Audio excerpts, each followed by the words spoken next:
What's going on, people? Welcome back to the channel, Gooners Therapy. Dan the Gooner here, aka Positive Dan, back with another video for you guys. I'm going to touch on Mikel Arteta's influence at the club. I'm going to touch on Arsenal versus Newcastle, but let's start off with Arteta's influence on the club. Firstly, the first thing I'm going to do is play you this clip from Mikel Arteta. It's just about 5 seconds long. Watch it quickly here. When I sit down with William and I asked him the question, he said, "No, I want to stay here. I want to play for you, and I'm very happy." Right, so as you can see, he's asked about William Saliba. Now, everyone knows that Arsenal have just tied Saliba down to a new 5-year deal. It's actually an extra 3 onto the 2 that he already had running, which is unbelievable news. I don't think people are grasping quite how big that news is. And it looks like Saliba Saka is going to be next. Arteta's asked about it in this press conference, and it looks like he's going to be next. He's going to be signing that contract to probably our 2 most valuable players, I would say. You know, age, talent-wise, but put it all together, they're probably, along with Declan Rice, then it probably comes Gabriel, but I would say them 2 are number 1 and number 2, right? And I think it's a real testament to Arsenal, and it's a real testament to Arteta, because the guy I do the show with, Dan, right, and I call him Negative Dan for a reason, but when it comes to Arteta, with anything, he's negative, right? And I said, look, it's 95% Arteta, you know. If we're talking about Arteta or Berta, you know, 95% and 5%. He's been here 2 minutes, Berta. And listen, he probably done up the contracts. Great, brilliant stuff. But I can guarantee you that it's being managed by Arteta every single day. The environment he has created at the club. This is what he has done to our club. It's what people are not understanding. People used to leave us. They all wanted to leave us. It was a whole mess. Everything was a mess. And a lot of people question Arteta's signings. That's the one I hear. He's made so many bad signings. But listen, every manager makes bad signings.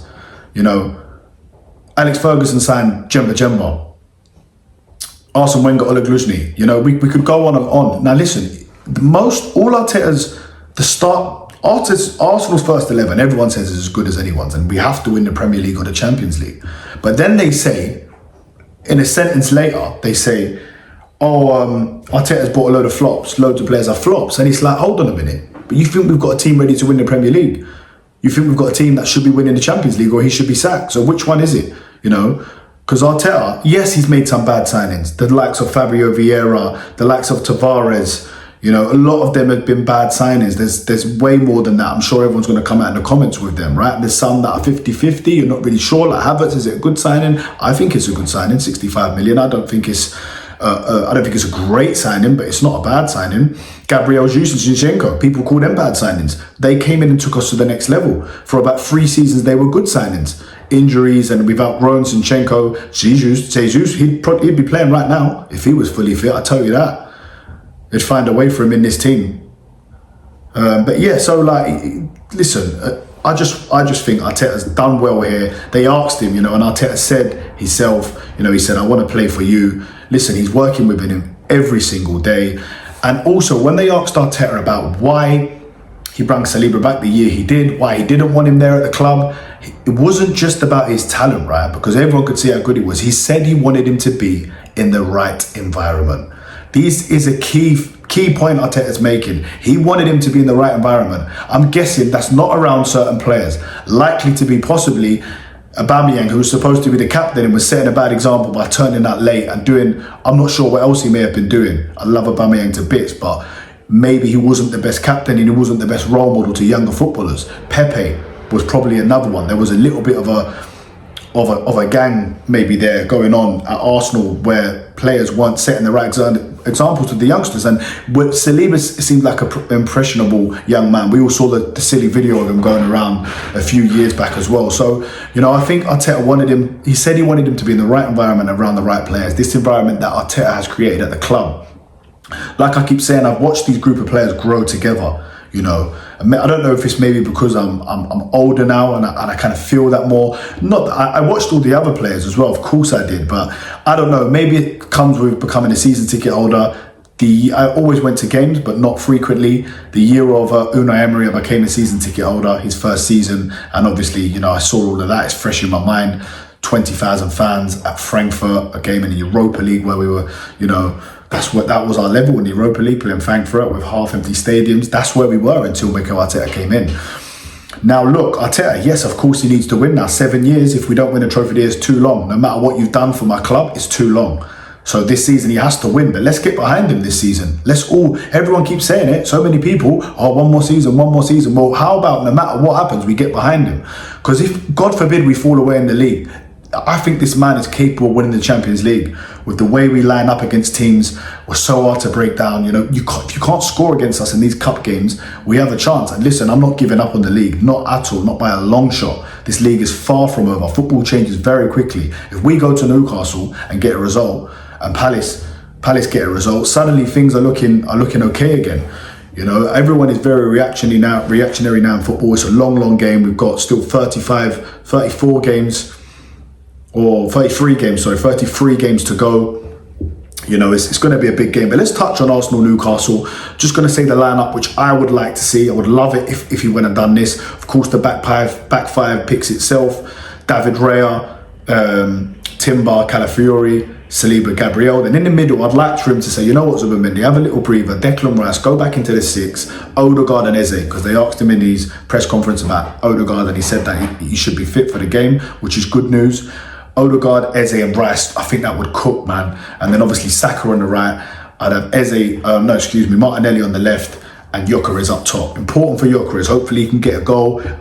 I'm backing him to get one. Gyökeres, get a goal in this game. Get a goal in a big game, because Newcastle's a big game now, right? They're a top 6 side away. It's very difficult ground for us to go to. If he can get us a winner in that game, it'd be amazing stuff, man. The lineup, I think he will go with. I don't think. Listen. I know everyone's saying Merino. I don't think Merino's going to be in the lineup. I think it's going to be the same back 5: Timber, Calafiori, Saliba, Gabriel, Raya. I always say it picks itself now. That back 5 only conceded 2 goals in the league. You know, 0 in the Champions League. So I think that will be the defense. And then in the middle, I think he'll go Odegaard.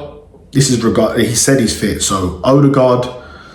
And then I think he goes with Rice and Zubimendi, and I think he plays Eze on the left. And I wouldn't mind this team: Eze on the left, Saka on the right, Gyökeres in the middle, and maybe then Martinelli, who so far, you know, he's came on as a sub twice and done unbelievably well. Started against a lower league opposition and really didn't take his chance to really do anything really in that game, Martinelli.